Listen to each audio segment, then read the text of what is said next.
Hey everybody, welcome back to another special episode of the Catholic Talk Show. It's the July 4th edition. Yeah, we're going to talk about the history of Catholicism in America. We're going to talk about the secret Catholics in the 13 colonies and the anti-Catholic laws there. We're going to talk about the only Catholic to sign the Declaration of Independence.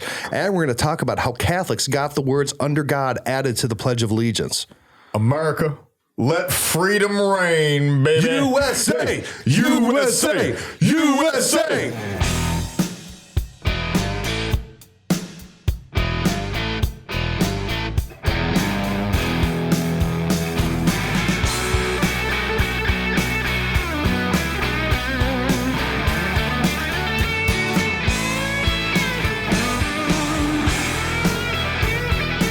All right, really excited to have you guys here for this awesome episode. I'm really looking forward to it. I love America. I'm wearing my America shirt. Y'all like it? I'm wearing my two-time undefeated back-to-back World War champion shirt. And I am wearing my Let Freedom Reign clerical outfit right now. Because God has a part in every. And yes, he does. And he's got a everything. huge part in the founding of America. You know, the fact that our founding fathers and what we're about to learn about the Catholic Church's role in relationship to the New World is a really exciting history. So Yeah, we're not talking no Christopher Columbus here. We're talking about Jesus, baby. And so, guys, we are so excited that you join us every single week for the Catholic Talk Show, that you're going to our website, CatholicTalkShow.com, that you're participating in all of our comment sections and social media and Twitter, Facebook, and Instagram. And most importantly, that you're supporting the show with Patreon.com/Catholic Talk Show. And by doing that, you're helping us continue to provide this service to you. And as we grow together in the unity that Christ provides to us, we truly enter into that freedom. And that's what this whole episode's about, entering into the greater freedom that Christ provides to us, and how that freedom was established right when we started, right here in the New World in the United States of America. America. So let's get started. So the relationship between Catholicism and the United States has been a difficult and pretty winding one. Tenuous at beginning. Tenuous, yeah. There's been a long history of anti-Catholicism, but also massive contributions to the American project by Catholics, right? And then there was also like the colonization efforts too, And because you have Great Britain, you have the Spanish Indians. colonization, you have you have the natives and their respective religious practices. Yeah. So you've got a lot of stuff going on. Do you know who America is named after? America Vespucci. Close. It's a Amerigo Vespucci. Amerigo Vespucci. Yeah. Vespucci. He Vespucci. was He's a an Catholic. Italian. An Dude. Italian You know, Guido. a good Guido. You know, all the Italians were the ones that sailed over here, man. I'm telling you, like they went after it. Oh, yeah, Columbus was Italian. Mm-hmm. So Vespucci. Amerigo all I Vespucci know. was an Italian explorer and a Catholic, and that's who our country is named after. So even the very country name America is But named he after him. founded like South America, right? Well, he Like, founded all of the United, the Americas, Americas, North and yeah, South. the So Americas. cartographers dude, named it he after landed him. on South America for the first time. You can't just like claim the whole. Well, that's who it's named double after. continent thing. That's Well, the why not? Americas. It is the Americas. It's I'm North and saying, South like- America. yeah. It is. Look, Okay. you can't I'm dispute cool with history. that. Hey, look, I'm cool with that. I'm good with that. It's if you're good America. with that. So I mean, even our very country is named after a Catholic, right? Now, in our But country, not only our country, but The entire New World. hemisphere. right? And he's Italian. Yeah. Hey, praise the Lord. How about those Guidos, huh? Yeah, you guys are doing pretty good. But after that initial colonization, really, America is very much founded by Protestant English, and then the French, The French as well, and yeah. the Spanish. Yeah, Those are the three kind of colonial powers. And to some extent, the Dutch too, right? The Dutch did have an important role in New Amsterdam and what became New York, right? Yeah, yeah. But I think the first real permanent English settlement was Jamestown, Virginia.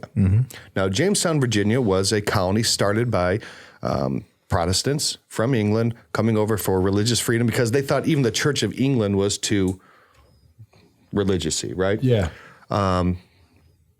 But excavators finding the burial sites there have found in the last couple of years secret graves where people were secretly holding rosaries. So awesome. So even in the very first colony of the English settlement of the Americas, Catholics were there, secretly there, because they weren't allowed to openly practice their faith in that settlement. Really? So there was like, it was no. And it was a denounced religion from the beginning before they even began the colonization process. England, yeah, absolutely. It was denounced in Europe. Yeah. So yeah, I mean, even there they found their way in. But the oldest permanent settlement in the United States is your home diocese. Diocese de St Augustine, the Diocese of St Augustine, or in the Italian San Agostino. So, and that, the whole idea of like what locals just, articulate, St. Augustine comes from the Spanish San Agustin. So people always ask, that question academically, we always say St. Augustine. But the proper pronunciation on a local level is San Agustin, St. Augustine. And so, that was the true first mission that established a city in the New World in the United States of America. Yeah. And it was the successful mission. There were previous ones, but it was actually the first one that was successful. And it began on September 8th, the Feast of the Nativity of the Blessed Virgin Mary. And it started with the erection of a cross and the celebration of Mass. And what city do you know was founded by the celebration of a Mass and the erection of the cross? And what I love too is that it was founded by diocesan priest Father Lopez, which was really cool, from Spain. And there's a sense of diocesan secular priesthood where it's like living in the world but not being of the world. And that new beginning in the new world for us, that we have that in our backyard in St. Augustine, an altar that commemorates that reality. We have the largest cross in this hemisphere, remembering. Wow. I didn't know that. Yeah. Remembering when the cross was elevated here in the New World. So it's a pretty special place. So if you've never been to St. Augustine, make sure that you come. Have you ever been to St. Augustine? I have. Oh, awesome. Yeah, I have. Historically speaking, that's a derivative from Columbus's exploration and then the ones that followed. Yes. Because it was all Spain. Right. Columbus was Spain. Leon. Yes, and Ponce de Leon was St. Augustine. Yeah. Yeah. But so then after moving on from these initial settlements and the age of exploration to where it really becomes a colonial situation. So, the Spanish had, Mexico, at some points they had Louisiana, and then it'd be back and forth between the French, and they had California. But the history that we learn in the history books really does focus on the 13 colonies. So that's kind of where we're going to focus. And those colonies were very much founded by the English. And very specifically, very anti-Catholic English. Anglican, right? Well, not even so much. Like Massachusetts was founded by Puritans. Okay. And Puritans thought that the Church of England, again, far too popish, right? Gotcha. They were really trying to get to a very primitive religion, right? And they weren't even popish. They were they divided from the Pope, but the liturgy and everything else was too just high about for the them, same. right? Yeah. So, and I've just realized most recently, I was having a conversation that the Puritans and even the Quakers are still in active devotion, and they do have a certain congregational, presence still. I saw some in the United United States States the other day. Yeah. were they wearing like the hat with the shoes, the buckles, and everything? Awesome. No, not the shoes and the buckles. Well, I know anymore. Quakers are still around. I just didn't know about Puritans. Yeah, they were definitely from Pennsylvania. Oh, that might be like the Pennsylvania Dutch or whatever.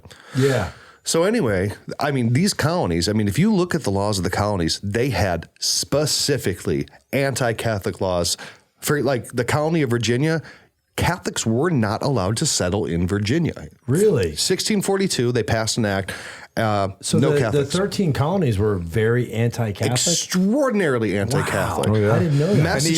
Massachusetts, the Massachusetts Bay Colony, it was illegal to be a Catholic there. Now, when we think of Catholicism in America, we think Boston. That's like kind of like one of those really hotbeds or one of those deep Catholic rooted places. Because of the Irish. Right. But there, because that was founded by the Puritans, it was illegal to be Catholic. And even the unfolding. conflicts that happened in St. Augustine in the state of Florida, that's why you have the Florida Martyrs and the cause that was opened up a few years back in Tallahassee. There was a lot of bloodshed in relationship to that anti-Catholic sentiment. There really Was was. that the natives anti-Catholic? or No. It was once the Florida was no longer in Spanish control, but in control of the U.S. federal government. There was a massive clash because there was Catholicism there. Get out. Oh, Yeah. there was. And Get there's out. a phenomenal history of that anti-Catholic sentiment that then ended in bloodshed with native converts. Antonio Quita is the lead proto-martyr that is being pushed forward as the one who was likened unto Saint Joseph and had an apparition of the Blessed Virgin Mary while he was dying on the cross in the state of Florida. But even Father Augustine was a martyr in St. Augustine, and he was killed, and his blood hit the ground right where Mission Nombre de Dios is. So we're practicing Catholicism right now in America. Nobody's hunting us down. This is a good story that's unfolding No, right it's, now. it's powerful, yeah. So all these colonies had very, very like for Rhode Island, they allowed Catholics, but they weren't allowed to vote. I mean, it was very, very oppressive. Yeah. But one of the colonies was actually founded as a Catholic settlement, and that was Maryland? Maryland. Yeah, Maryland. That makes sense. Yeah. Right. Yeah. So Maryland, the first settlement, the first colonists to arrive in Maryland arrived at St. Clement's Island, and they founded the settlement of St. Mary's.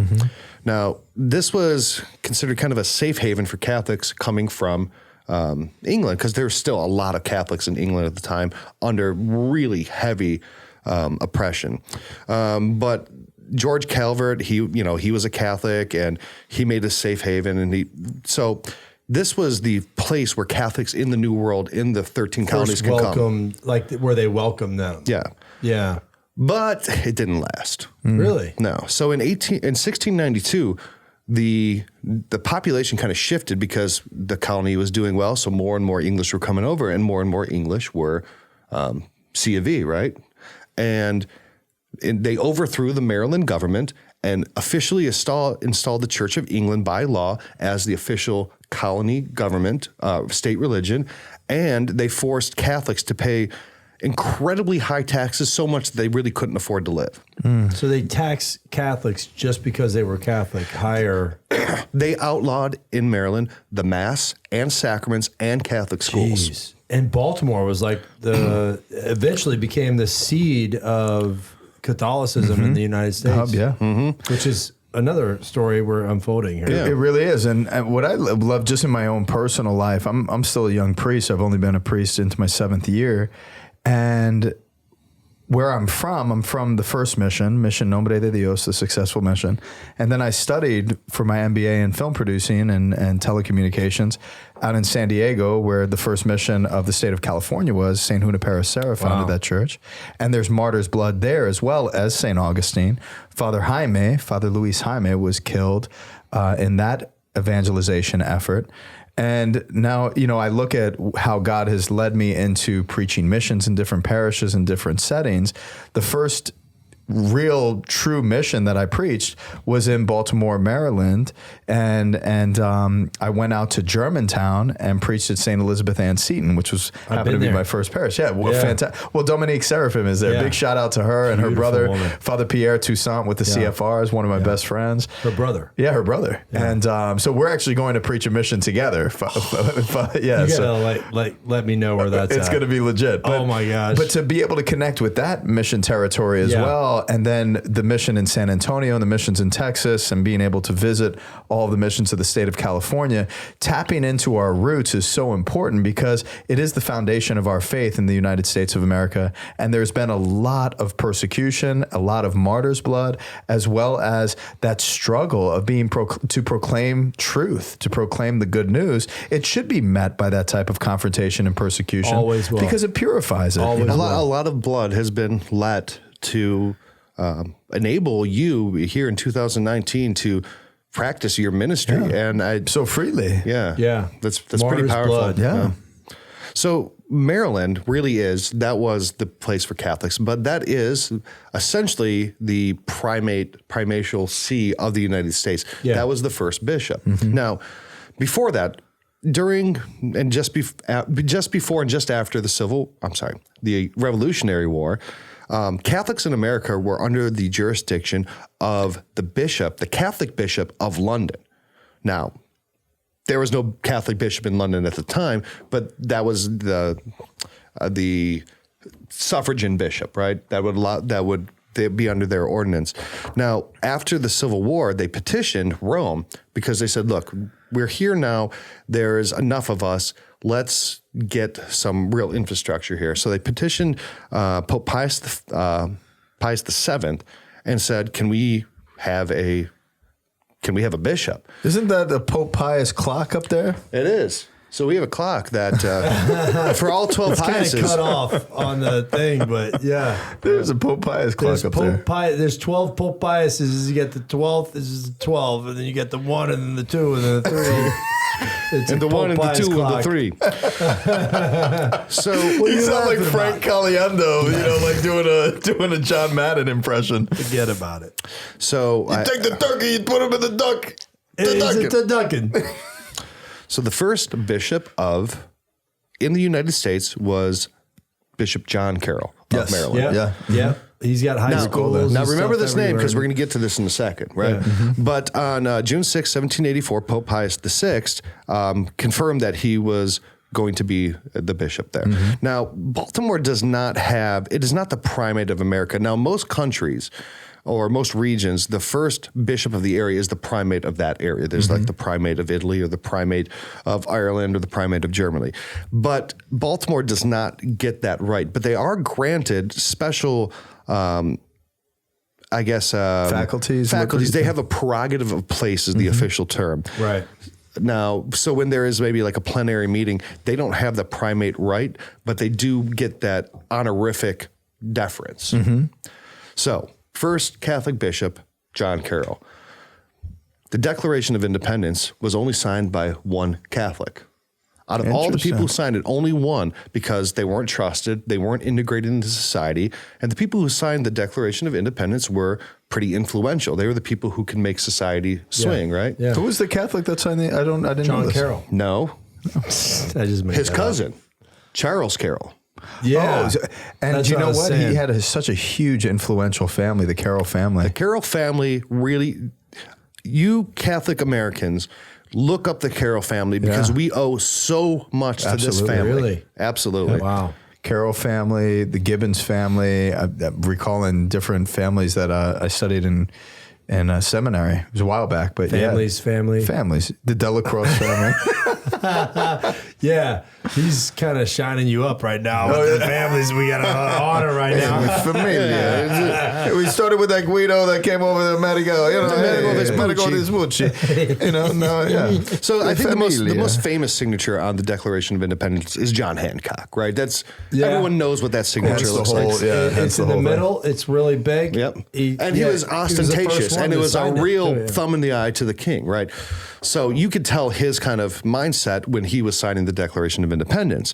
Now, Charles Carroll was a few steps in line behind John Hancock, and Hancock was watching other people who came after him sign, and he saw Charles Carroll sign the Declaration of Independence. Now, everyone else who signed it just wrote their name, whether it was big or whatever. Yeah. But Hancock teased Carroll and said, well, there's so many people named Charles Carroll that the king won't even know which one of it was, and you're not risking anything. So John Carroll actually signed the Declaration of Independence twice. He went back up and added of Carrollton so that the king was damn sure that he knew that he was the one signing it. Wow. And Carrollton, I lived in Maryland for 6 years. That's a town there. Mm-hmm. And I think that's where he lived. No, that's Charles that's Carrollton how he of named Carrollton. Carrollton. Yeah. How neat. Yeah.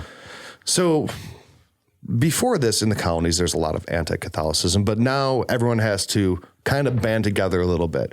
Now, America, the colonies are in a war with our overlords, the British. And George Washington was actually a pretty fair-minded individual, especially towards Catholics. And a lot of the tide of Catholicism in those early 13 colonies changed with the Continental Army, because George Washington was like, look, you're not going to kick a good soldier out of my army just because he's Catholic. Right. And if they're fighting and dying for this country, they are one of us. He and that was the attitude he had a vision for the nation that was beautiful. And it was unifying. Yeah. And that's the best part about it. And though we all suffered through that in our own respective lineage, most of us, our lineage was still in Italy, most likely, because it was my grandfather. We were still in Italy. But it opened up the door. It opened up the door for what, the United States still is and has been in respect to all nations finding a sense of identity and unity, and that's freedom. The beauty and freedom to America. be America, man. America, USA. That's when you say that. I'm proud to be. I'm proud to be an American. Yeah, me too. I'm very proud of my national heritage. I will gladly Proud stand to be up. an American. Where at least I know I'm free. But no, that's very true. I mean, in all honesty, I'm extremely proud of being an Italian. I'm extremely proud of my Irish heritage as well, because that's where a lot of my faith traditions come from, in respect to my Irish family. Very strong faith lineage. Sorry, you have Irish. Well, you have a little bit of Irish too, and you don't. My name's Ryan. Yeah. but the fact that I'm very proud to be an American. I have multiple generations that served in the military and served our great country, and I'm so happy to be here with you guys and really uncovering this history. Yeah, this is and awesome. we're still uncovering it because now we have Carol signing the Declaration. Well, and then George Washington, he wrote a letter. He did. You're right. To Catholics. Oh, really? So after America won the war, because that's pretty much that's what what we Americans do. do. We win wars. You got the shirt. You've got. And the God for father of our that. nation, led our troops to victory. He wrote a letter after the war to Catholics in America on March 15th, 1790. And this was specifically addressed to all Americans, but to Catholics. And there's a really great thing that he wrote in here that I think is really telling of his mindset as the father of our nation and his attitude towards Catholics. I'm so excited to hear this right now. I hope ever to see America among the foremost nations in examples of justice and liberality. And I presume that your fellow citizens will not forget the patriotic part which you took in the accomplishment of their revolution and the establishment of their government, or the important assistance which they received from a nation in which the Catholic faith is professed. What? Yeah. That's bizarre. It's Like kinda, that went from like anti-Catholic to like, okay, I'm No. narrowing in on. He's like, look, I want all Americans to remember the service that you gave to this country, right? He's And identifying what they did. yeah. And he's saying, look, Okay. this is a And nation he's for just you. bringing them in. Yeah. Like, yeah. Yeah, you're with us, and I want all Americans to recommend It's it. a huge diplomatic and pastoral action. The fact of that George he had Washington. to do that too speaks volume to for like sure. the opposition of Yeah. the church. Well, and talk about that sentiment that was so strong in that age. Yeah. The fact that he was going to speak to that boldly. That took George a lot Washington. I mean, talk about dude. a man. Yeah. and not pulling any punches. No, he was on the battlefield. He was on the battlefield. He was Like, a warrior. yeah. He wasn't like a true diplomat in the sense of politician that we know today. Oh, gosh. Lord have mercy. He was an archetype of the American man that would to come for the next Yes. hundreds of years. He had vision. He did. Like he had vision for this country, and he fought for it and won it and integrated it. It can't be overstated how important that was. Oh yeah, that's huge. I should be wearing a George I Washington. know. I shirt, want a man. G dub on my on That's my George chest. Washington's pet eagle.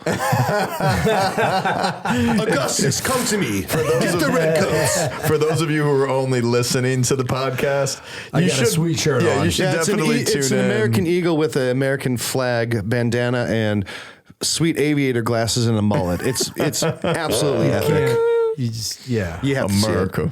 yeah. So it's true. I want to find out more about what happened post-Revolutionary War, and that anti-Catholic sentiment continued into that next phase of history.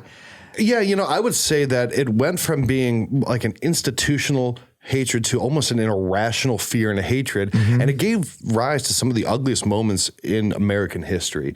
So even though Catholics kind of really were integrated in society after the Revolutionary War, and Washington wrote this great letter, it wasn't smooth sailing. There was, after this, what happened after the Napoleonic Wars in Europe and a lot of famines and a lot of change in Europe, the make of the immigrants coming to the United States changed from being Scottish and English and, things that were acceptable to the Italians. Yeah, to all of our swarthies. My name, Della Croce. Della Croce. There's no such name. Yeah. You can look it up anywhere. It's Della Croce. Mm-hmm. And my grandfather came over and they're like, look, I can't send you to this neighborhood because you're going to, be persecuted. We're going to change your name. Mm. And I always thought like we should change our name back, but I don't, I didn't, there wasn't a fight that I wanted to take on.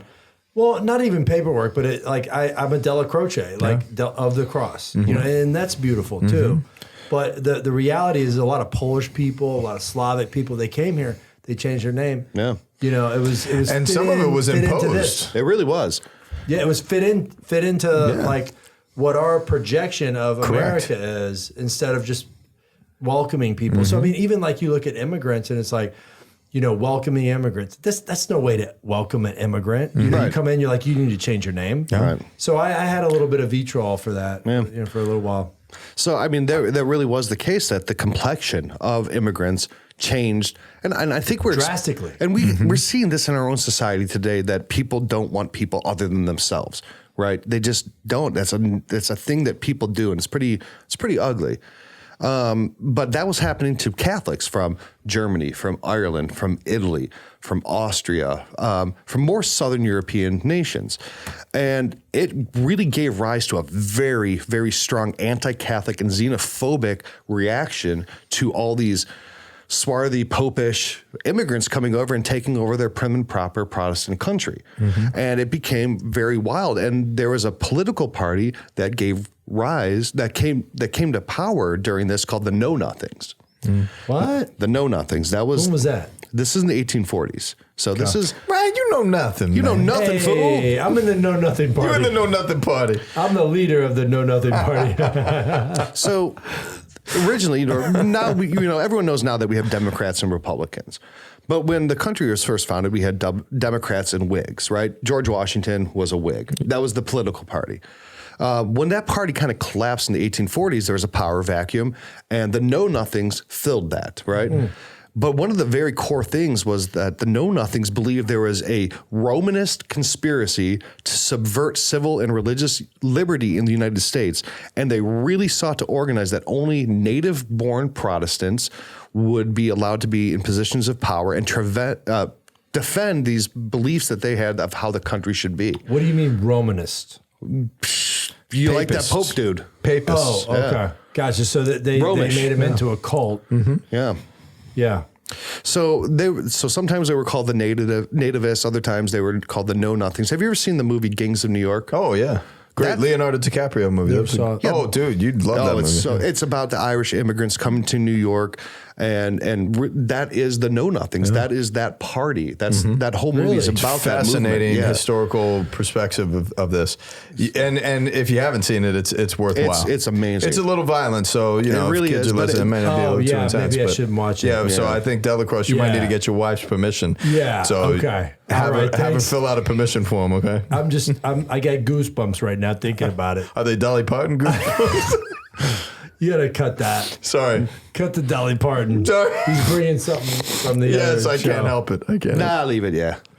Okay. Yeah, just leave it. We're still in the show. Howard, our producer and editor, leave it. All right. Wait a second. So, yeah, this is very tense, right? Like, there was riots that broke out in New York because during the draft for the Civil War, they were drafting the Irish, but the Irish weren't allowed to vote, or they were treated horribly. They would hang signs in the windows, "No Irish need apply." Dude, this is what I'm thinking right now. No, I'm serious, man. Like, the United States was founded, a small group of people come over, they start projecting all of the things that they're not, and we trying to weed them out, right? And then it runs right into slavery, right? I'm not even like, it really does, right? Because then you have, like, I mean, you go to the 1950s, 1930s, even slavery, it's like, it's the same thing. It's like these people are coming over, they're lesser than us.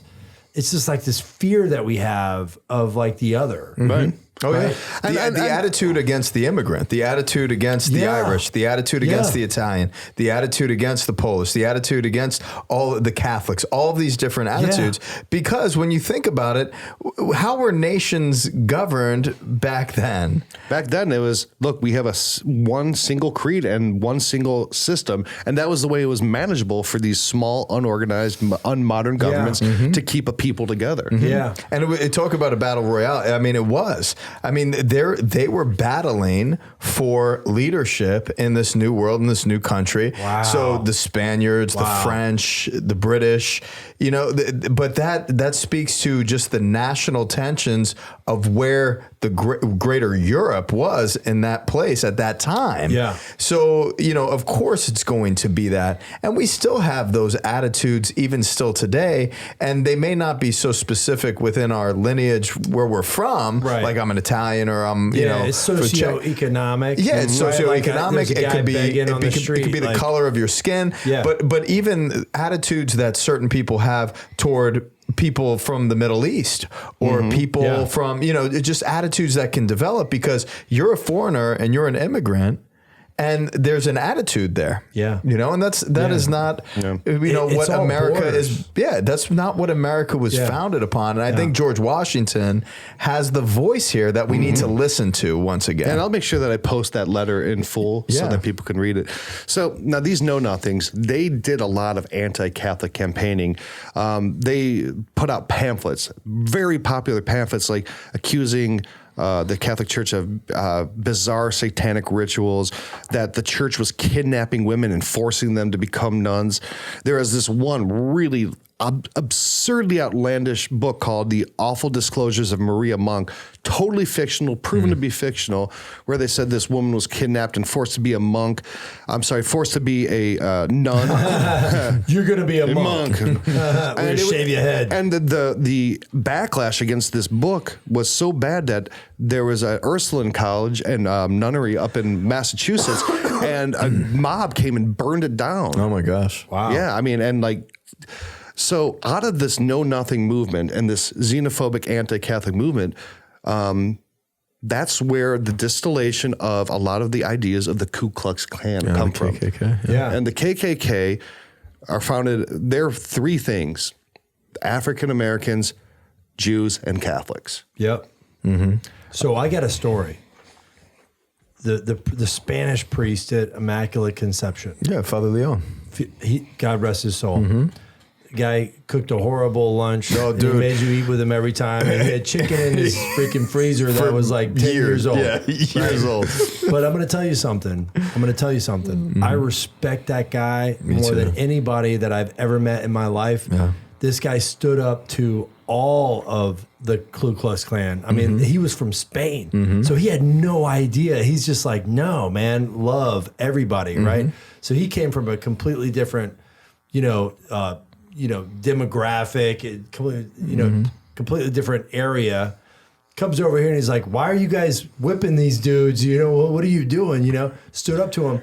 Ku Klux Klan like burned the parish rectory down, like threatened to kill him. And he did not back down. He did not back down. And out of all the bad food that I ate at his table, I still remember that day that I came over and I met you and we had dinner with him. Oh, it was terrible. Oh, it was horrible. It was terrible. Out of all that bad food, the conversations that I had with the grace from that was like an 86-year-old priest who was still active, or 80-year-old priest, telling me about all these stories, and I did not want to leave his side. I was just like, I will eat your terrible chicken and listen to your stories. I will listen. No, it was all over his chest. Like he spilled it everywhere. But he was old. I mean, he was a very old man at that point. Dude, God, that guy is He's like a tremendous amazing. priest. So now, rest his soul. one priest that wasn't so lucky was Father James Coyle. Now, he was an Irish priest from Ireland, working in Birmingham, Alabama. And this is in the 1920s. So the KKK has really become very powerful, right? Oh, yeah. And Father Coyle, as an Irish priest would, married one couple. And it happened to be that the woman was the daughter of a Klansman, and a very powerful Klansman at that. And the husband was a black guy. a Puerto Rican guy, a Puerto Rican Catholic. Just a little bit. Yeah, but it's still the wrong color. Right. So the father of that bride walked to the church, confronted Father Coyle, and shot him in the chest on the steps of the rectory. Oh my gosh. And killed him, murdered him. Wow. Dude, that's terrible. And the thing that strikes me is there's so much history of the Catholic Church where there's actually, in a sense, martyrs' blood. I mean, in the sense of what Father Leone experienced in Jacksonville and Father Coyle in here. the state of Florida, and Father Coyle, where he was literally killed, the persecution is very, very evident. And the more that we're uncovering history in the state of Florida right now, we're over 100 martyrs in the state of Florida that died for their faith. But the interesting thing too is like you hear stories about Father Coyle, you see these tensions and what gave rise, and it's not this kind of, you know, we're not trying to present like this kind of pro-Catholic, like we're better than everybody else kind of a thing. Triumphalism. No, what America presents is, in a sense, very Catholic as well in relationship to all nations. You know, but all that back to Father Coyle. So one of the real injustices of that case was that the person who actually shot him was Reverend E.R. Stevenson, a reverend, Southern Methodist Episcopal minister. Oh my gosh. Right? How are you Methodist and Episcopal at the same time? I have no idea. Foreign to me. I'm Catholic. I don't know how all these things work. I don't. I'm sorry. If there's any Southern Methodist Episcopals out there, Ryan Scheel, I'm so disappointed. How do you not know this? I don't. I just don't. We're working on this together. Come on. So anyway, what happened was, he was defended by a lawyer, William Fort, right? Mm-hmm. And this lawyer got the jury stacked with Klansmen. And the person who killed Father Coyle, this minister, was acquitted on grounds of temporary insanity because he was so mad that his daughter married a Puerto Rican Catholic. I mean, this was during my grandfather's lifetime. Yeah.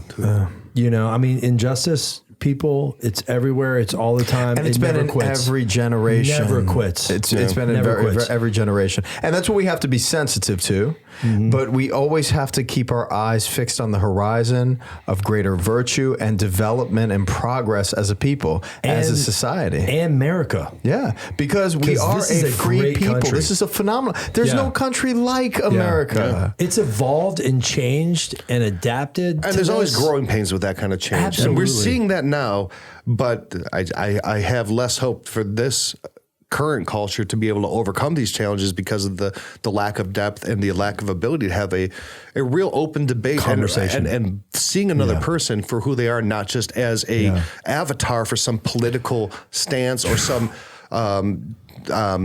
reductivist view of a person as only a sexuality or only as an immigrant. And the people are so much more than that. The pervasion of that into our culture, like through school, education, like, you know, we've talked about universities and finding truth. Like, gosh, I mean, like, seriously, it just bugs me. Part of me fears that we're getting into idiocracy, and we've just been dumbed down so much by the amount of media that we consume that we're not able to have a proper debate to really hash these problems out and to be able to treat all the people fairly and equitably, but also allow people to maintain their beliefs in a way that America is founded. Right, which makes us grow. And it's so much softer now, right? Like, we're not dealing with like people showing up and killing people for marrying Puerto Ricans.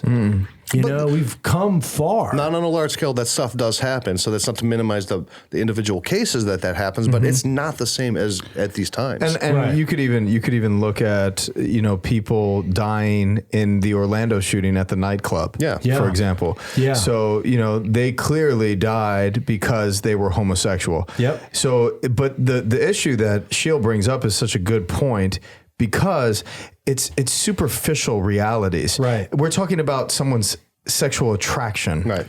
And we don't have to agree with that to be able to love you as our neighbor and as a person. And that's not even the point that I'm driving at right now. Right. The point that I'm driving out is human freedom and progress as a people and charity to the poor and living equitably as a people of many nations, of a community of immigrants. Right. You know, the fact that we have come this far as America, we can't let superficiality break the back of something so strong that was rooted the suffering of our forefathers, what the impoverished people from all nations throughout Europe and the Middle East and Africa and all Asia and all of the rest of the world, they're seeking refuge and freedom in this great country because we have the foundation that provides that freedom and that expression. Yeah, and let's just not waste all that. We can't waste it. We've got to move it forward. We can't stop in this moment and base all of our argumentation on superficiality. Right. We are going to be held back. Yeah, let me be clear. Like where I was going with this was not degenerating what is currently our issue. Yeah. Like I was never doing that. I'm almost developing an anthropology of this, right? And to your credit, you're bringing up the current state, and I'm there with you guys. But this country was a social entrepreneurial project. It was an experiment. Oh, it was an experiment. The Vatican still will call American democracy the great American experience. Everything from the West. Everything from the West. We're talking thousands of years. And it collided with people that crossed the Bering Strait 20,000 years prior. Right. And that didn't go well either. Right. Yeah. So the colonization, and it's still at a point where it's just like this, this little, side piece, like you got your Indian reservation, we'll put some casinos on there. We got some alcohol problems, right? So, honestly, let me just respond to that as well. My heart ache. I don't know how you guys feel, but looking at the history books and looking how the native populations, it was a barbaric time, no doubt. Yeah, I don't think anybody can say that with a straight mind and clear conscience, say that there wasn't some real atrocities and some incredibly unjust behavior on both sides. On both sides. On both sides.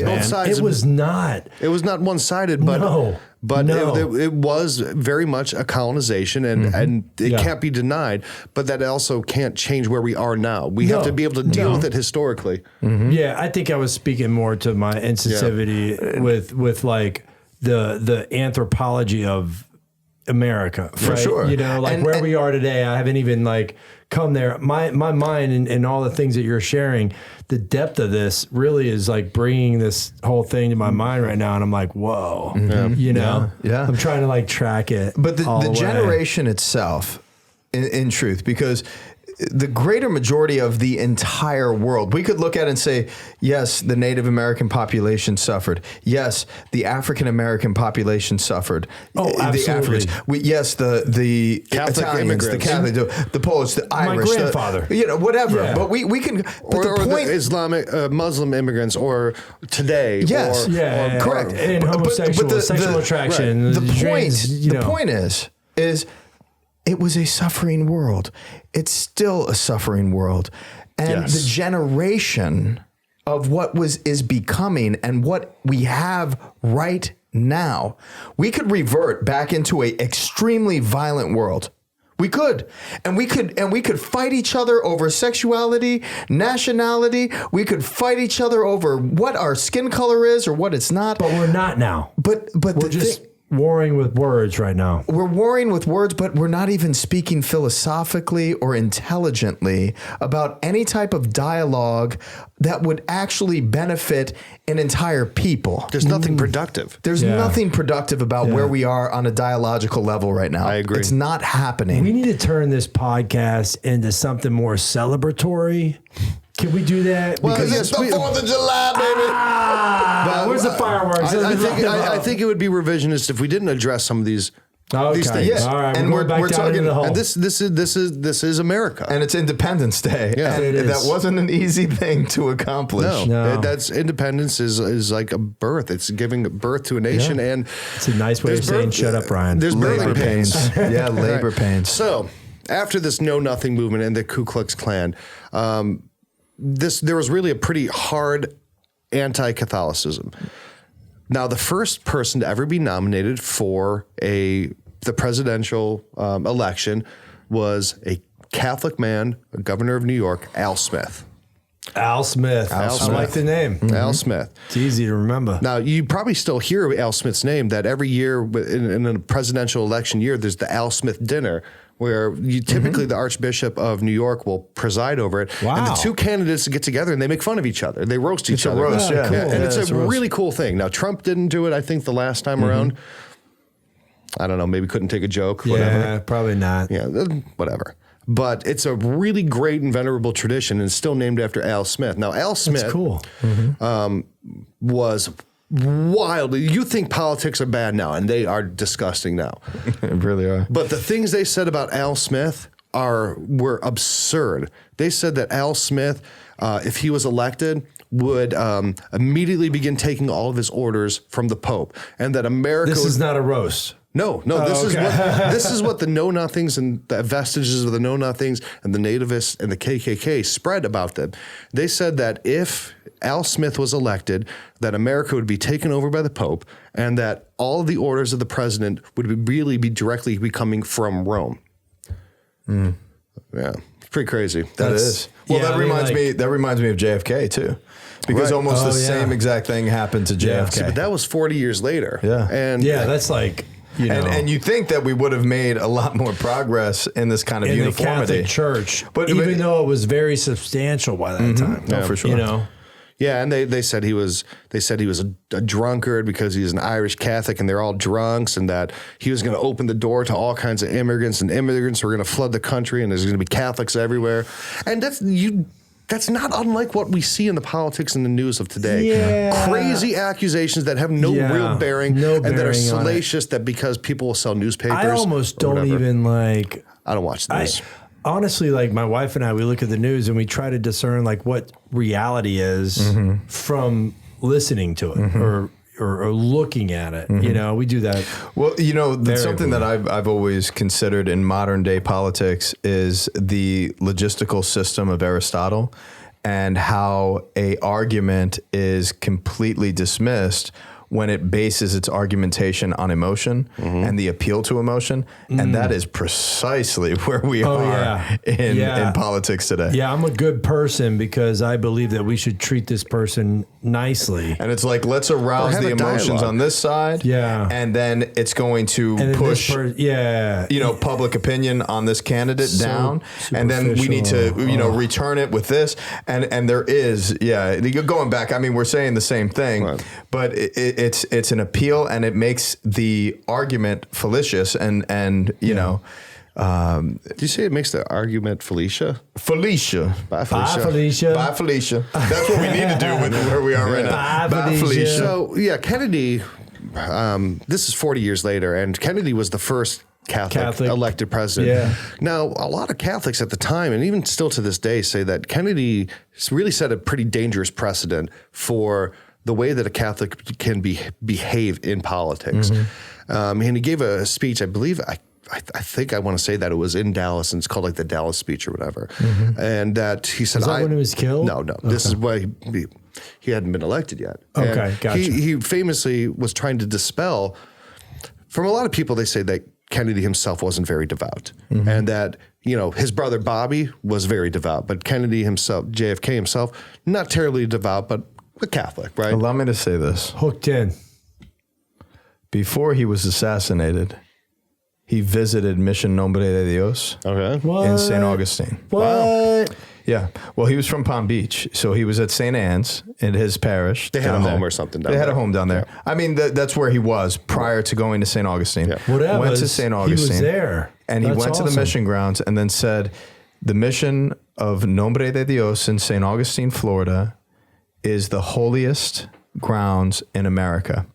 And he had a phenomenal devotion to Mission Nombre de Dios. Wow. And had a very powerful encounter. And this was just before he went on that next trip to D.C., where he was ultimately, to Dallas, where he was ultimately assassinated. serious? Actually, you know what? I'm sorry, and it wasn't in Dallas, and that's crazy. But that speech was actually given in Houston, where we're recording right now. Okay. Oh, wow. Okay. So it was given to a group of Methodist, Baptist, and Pentecostal ministers who were trying to oppose Kennedy, right? Because he was Catholic. Because he was Catholic. Golly, and he gave this is speech. like and this 70 speech, years ago. This speech really still has reverberations in our politics today. He said, I am not the Catholic candidate for president. I am the Democratic Party's candidate for president who happens also to be Catholic. I do not speak for my church on public matters, and the church does not speak for me.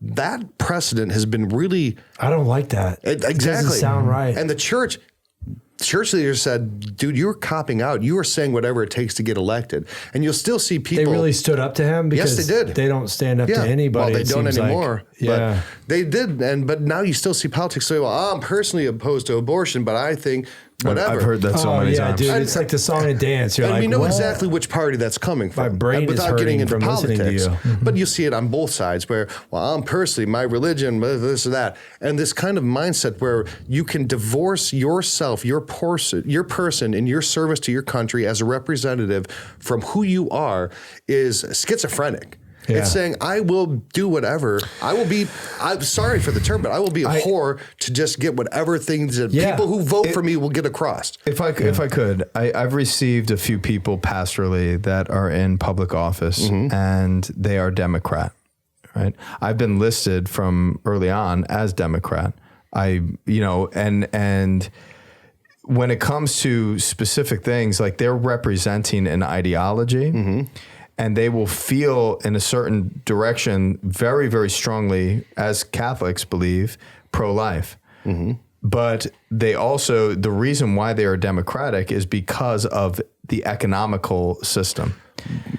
And, right, but that's precisely why. Why I would be a preference for the poor. Absolutely. So neither of the parties in our country come even close to being satisfactory for Catholic to vote when for. It comes to when it comes to a gospel. Exactly. So that's why it's this wrestling match, and I can appreciate the challenge. I wouldn't jump to say it's schizophrenic, but I would say I appreciate the difficulty of that. But I would ask Catholic politicians to be able to take a stand for life, right, and be able to profess that very clearly, because you're representing an ideology as a Democrat, but pro-life. And it's obvious. It's not like, it's not like, where do we send money to certain people in need? And there is this dynamic there. It's just like killing kids. It's like, it's cut and dry. It's as black and white as you. It's not. And I understand economically, there's a lot of coloration. There's a lot of coloration, and we need to look at that. Immigration is another thing. But bro, it's even in the Gospels. It's like, if you're not working, you don't eat. You don't get paid. Right? Yeah. So, but the person who's there who's hungry, you feed him. You feed him. That's right. So it's this balance, and we've got to measure that in a way. But at the same time, when we look at the political situation that we're currently in, we're in a dire need for real conversation. Yeah, I agree with everything you're saying, and the amount of division in this country, it's heartbreaking. And there is no real Catholic party, and this kind of division in the political parties is tearing us apart. And a lot of times I think if there was somebody who really ran for political office who encompassed everything the Catholic Church teaches, against abortion, against the death penalty, for immigrants and taking care of people, but also a just war, like the both and of Catholicism, I think would be a very, very healing thing for the political and party nature of our country. So are you running now? I'm not. No, I am declaring my candidacy. Hey, you heard it here. America.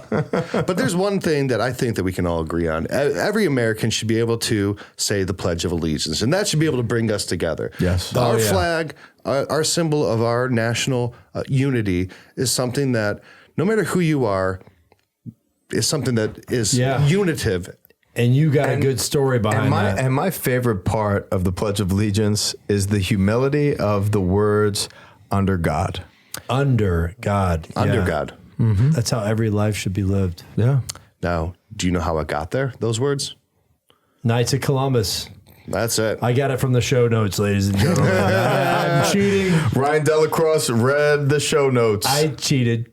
So the Knights of Columbus, one of the things that the Knights of Columbus did, and this is one of their pillars of the Fourth Order, was to really integrate Catholics into civil society and into America as patriotic. America. And understand that Catholics they wanted society to understand that Catholics were just as patriotic and just as devoted to their country Integration. as anybody else. Integration. And so what they did is they did a lot of things to help politicians understand that Catholics were their constituents and that they were very patriotic, good, tax-paying, law-abiding citizens who would fight to the death to defend this country.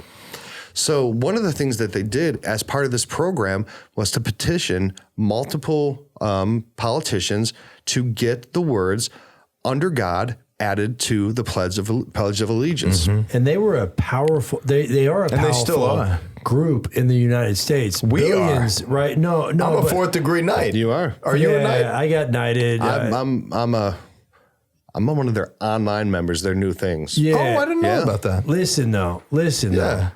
When they started, it was all about taking care of, families that lost the fathers of the families, right? And it grew. I mean, and the beautiful thing about that is like that's such a need, right? Like if I were to die, like having my wife being taken care of with all of our kids, beautiful, right? It developed into this massive thing, and as it's growing, it develops power, not in a sense of wielding it for their own use, Selfish it's incentives. just like, hey, you look, we're here, So in 1951, the KFC had their national meeting, and they, how they have their, minute notes and everything. In their national meeting, they passed the resolution that at their meetings they would now say "under God" after the word "one nation," and that was an internal thing that they would be doing at their internal Knights of Columbus meetings. So a year later, all of the Knights of Columbus were doing this when they said the Pledge of Allegiance at the beginning of their meetings. Dude, that's so cool. at the next year's meeting, they said, well, let's get this on a national level. This is great. So they sent letters to the president, vice president, and the speaker of the House, and they didn't get any response. So the next year at the meeting, you know what they did? They sent a letter to every single member of Congress saying, we would like to add the words "under God" to the Pledge of Allegiance. That year, 17 different legislators in the House of Representatives put a bill forth to be passed to add the words "under God" to the Pledge of Allegiance. Praise God. Wow. And in 1954, one of the bills out of the 17 was passed by a joint resolution of Congress, and Eisenhower signed it on Flag Day, June 14th, 1950. And in that letter, he said, "From this day forward, the millions of our school children will proclaim in every city and town, every village and every rural schoolhouse, the dedication of our nation and our people to the Almighty. Oh my gosh. I just want to hug somebody. In this way, we shall Maybe a constantly strengthen those bobblehead. spiritual weapons, which forever will be our country's most powerful resource in peace or in war." That's awesome. That's phenomenal. Yeah. Do you know, I like we were talking about before, very, very proud to be an Italian, very proud to be Irish, very, very, very proud to be an American. And on top of that now, I'm proud to be a Knight of Columbus. Yeah. That's just so wonderful to be a part of that history, man. Yeah, the Knights of Columbus are absolutely God amazing. bless them. They do so much good, honestly. Even on the localized level in the parish, I've leaned on the Knights of Columbus from the time I was a seminarian all the way into the priesthood. Because It it's helped just me a too. reliable community that have been so supportive in anything you want to do. They're right there to be proactive and involved. Now, I don't know if you guys went to Catholic school. One of the things that you'd always say, your morning prayers and the Pledge of Allegiance every morning. And I don't know if you've ever done this, but you've been to a baseball game and, they start playing the national anthem or anything.